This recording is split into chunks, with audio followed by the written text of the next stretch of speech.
Hello and welcome to AP English Language and Composition. This is Mrs. Kirkman and I am here to give you the keys to success with relation to joining the AP English Language and Composition class. Many students have been accepted to this class, so I'm making this video with the idea of giving you the understanding to what you're getting into with relation to this class so that if you do want to change your mind, you can. Many of you were accepted into 1, 2, or even all 3 of the AP classes, so this is your time to decide before the summer session classes start in August, which is taking place from what I understand for all 3 of your AP classes.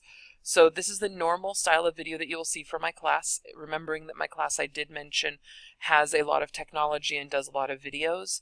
This is the style of videos you will see. You will often see me in the corner here lecturing, and then you'll see the content here. Sometimes the content is too large, so I will not show a picture of me. And after a couple of months, I will start having the students make the videos as well, so keeping that in mind. Okay, so let's get started. We're going to talk about these 6 key elements today. This idea of the technology expectations, the textbooks that you'll need for the class, the supplies that you'll need, what the summer reading entails, what summer school is going to look like, and the fact of taking the AP test. I'm just going to cover the taking the AP test now because I didn't make a slide for it. It is required that you take the AP test. By taking this class, by taking any of the AP classes, you are required to take the AP test. The AP tests are in May. They take place over a 2-week period. English is usually the last one you take before you go to Armenia.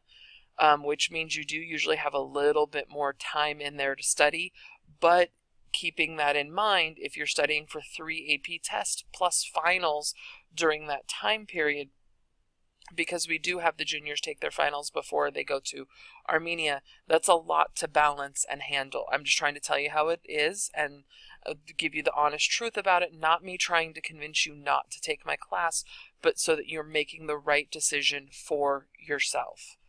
Okay, so looking first of all at the technology expectations. I do not, even though there's a list of different websites that we're going to use, I do not want you to make accounts in advance because everything is going to be connected through Google Classroom. So once you go to Google Classroom and you connect to the class through there, then I will make the rest of the accounts for you. I will connect it all through Google Classroom, so your logins will all be done through your Pilibos accounts. A couple of the students that were accepted into the class are new to Pilibos. They will be getting their Pilibos email address once school starts. So like it says here down at the bottom, it says new students email me for assignments. I will send me an email at mkirkman@pilibos.org. Again, mkirkman@pilibos.org. And I will send you the assignment and you will turn it into me through email versus through the website, since we will be holding off on your accounts for now. So the main one we will be using is Google Classroom. This is the code. If you go to Google Classroom and you log in with your Pilibos accounts, you will see your old classrooms from last year if the teachers still have them. And in the top right corner, you will see a plus button. Click the plus button and it'll do join class. In the join class, you put this code. It is case sensitive. Because this is a flipped classroom, which means I will be lecturing online a lot of the times, and then we will be going in depth and in more detail the next day during class. This is important. I use this a lot for grammar, for vocabulary, introducing new units, doing historical context, preparation for tests, for quizzes. I do this for a lot of things. I do not normally lecture literature on this, but introductions to literature I do this way. The reason I don't do the actual individual literature itself is because I want you to read that at home and then we do the discussions on that at class. And by doing the lectures at home on the other aspects that we're doing at the same time while we're reading the literature in class helps us to balance the class. I use 2 websites called Edpuzzle and Classcraft as part of this. Classcraft is my website that I use that you will get very detailed information about once class starts, but it is the idea of we're playing a game and having a competition, forming teams, and learning things throughout the year based on it, and things will be turned in and done there as well. You will have daily online homework either through Classcraft or Edpuzzle or through Google Classroom. I do use Turnitin.com for the majority of the assignments. And we will also use Infinite Campus. Infinite Campus is the school's grading program that we were introduced to last year. And again, new students email me and I will send you the summer reading assignments. Okay, the textbooks. There are two main textbooks that you will need for the class. You'll need both of them in class by Thursday, August 10th. This means you need to get online and you need to order them now because it might take a while. And they are available through Follett, which is the school websites, but that might make it closer to the idea of when, like August 21st. So if you're going to do it through them, make sure you order it now versus waiting until the beginning of August. So there are two books, The Language of Composition. This is our textbook. It contains all of the majority of the pieces of literature that we will be covering this year. I have listed the ISBN below, and we will be using the Wordly Wise book, and the ISBN is here for you as well. You need a clean, blank copy of the Wordly Wise book. It is meant to be written in. You will be writing in it. We will be doing things with the book. So you need a clean copy that no one else has written in, and I will be checking your book on August 10th to make sure it is a clean copy. Supplies. I am very, very picky about supplies. Some of you might have started to notice that when you were doing the placement exam. I love black and blue ink. Actually, I hate black and blue ink, but I love black and blue ink for my students. I grade everything in any color of the rainbow that isn't black and blue, so you need to write in black and blue. You need to be professional, and that's part of why I'm teaching you how to write in black and blue. You don't go fill out job applications in pink. You don't go write an essay in purple and turn it into the teacher. It needs to be professionally written. So all of your assignments to me will be turned in black or blue ink unless I tell you differently. The exceptions, which comes with pencil, are usually grammar and vocabulary, or things that we're going to go over so you can erase it and fix it later. Highlighters, I suggest 2 to 3 colors. I do not require 2 to 3 colors. If you want just yellow, that is fine with me. But the idea is that we do a lot of highlighting in the book, and if you are very organized with the idea of how you do your highlights, it helps to have the various colors. Whiteout is allowed in class.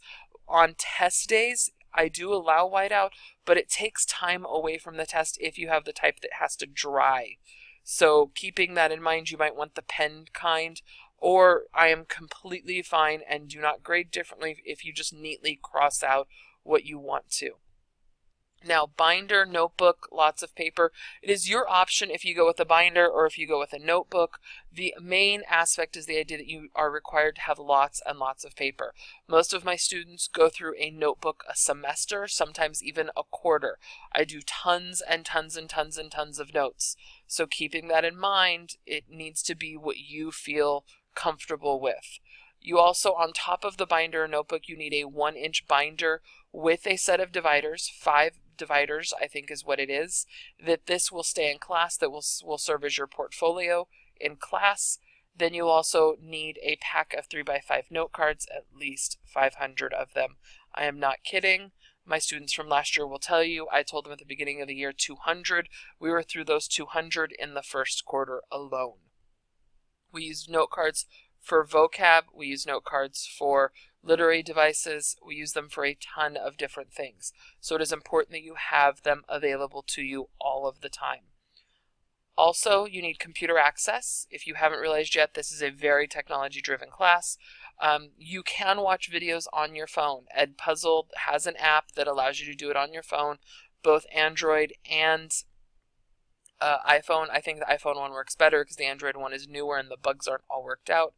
But you will have that aspect of being able to use your phone as well. But when you go to type things, it's going to be easier to do it on a phone.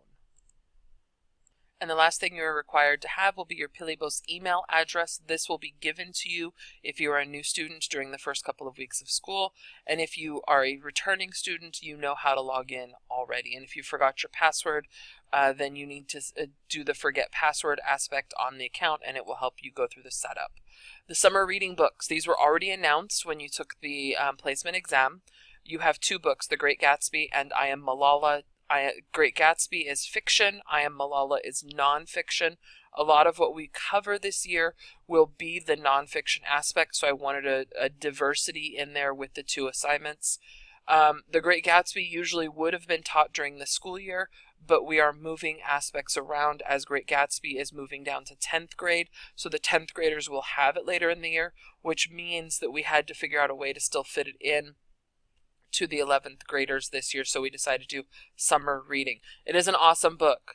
If you're going to watch the movie after you've read the book. Remember, I've seen the movie. There are 2 versions. I've seen them both. I am not showing movies in class. Don't ask. We don't have time. We are preparing for an AP test. And then the second one, I Am Malala, is her actual story of how she is shot, how she stands up for education, and the aftermath and everything that goes through that. There is a writing assignment to go along with these. The writing assignment is already posted on Google Classroom. It is due on Google Classroom by August 7th, which is our first day of class, by 8 a.m. You can, if you are a new student, the only exception is you can email that to me. If you are not a new student, it is required that you turn in on Google Classroom.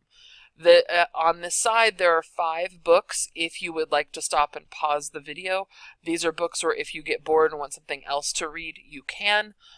These are comparable with what we are reading and discussing, but this also gives you something else in preparation for the AP tests. Okay, the summer classes do start on Monday, August 7th.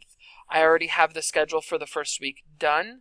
On Monday, we will have a reading quiz. You will walk in the door, you'll sit down, you'll pull out a black or blue ink pen, and you will take a 30-point reading quiz on I Am Malala and The Great Gatsby.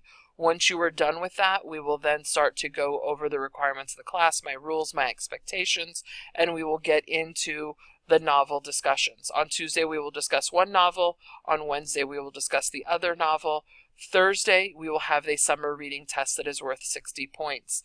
The test will not take the whole period. It will only take about a half an hour, and then we will start into the textbook as soon as we are done with that. I'll give you a couple-minute break just to free your brain a little bit, and then we'll start into the textbook itself and get started in the main aspect of the class. I do not spend a ton of time on summer reading, and normally I would test on Wednesday, so you got lucky this year that I'm testing on Thursday instead. Okay? But assignments are due Monday, and then we will have all of this taking place within the first week. I usually have 2 tests within the summer reading session. I have the summer reading test, and then the following week I can usually get through all of chapter 1 in there. And there will be a couple of videos on these days as well in preparation for the first unit as well as preparation for the summer reading test. Okay, that's it. That's the keys for success. That's what you need. Now it's your turn to make that decision. Is AP English Language and Composition the class for you? Does it fit into my science? Does it fit into my history? The main key aspect I have is that if you are going to drop one, keep in mind that AP US History and AP Language pair really nicely together. A lot of the historical stuff, because AP English Language covers a lot of American history or US history, so the 2 classes pair really nicely together. So it is recommended that you take both of those, but it is okay if you drop one. Okay, everybody in the class is basically on probation. There are expectations of a test that you will be taking within the first month of the class to help decide if you're staying. Also, summer session, those 2 weeks, is helped to decide that as well, so that it's easier to drop classes before school actually starts and your schedule is not cemented. Again, not trying to scare you. I'm trying to help you make the decision that is best for you, because 3 APs is a lot for those of you that are going to pick 3 APs. Okay? Good luck, and if you have any questions, you know where to find me, and I will see you August 7th. And please expect at least 1 or 2 more videos before the school session starts on August 7th. Thank you, and have a great rest of summer vacation.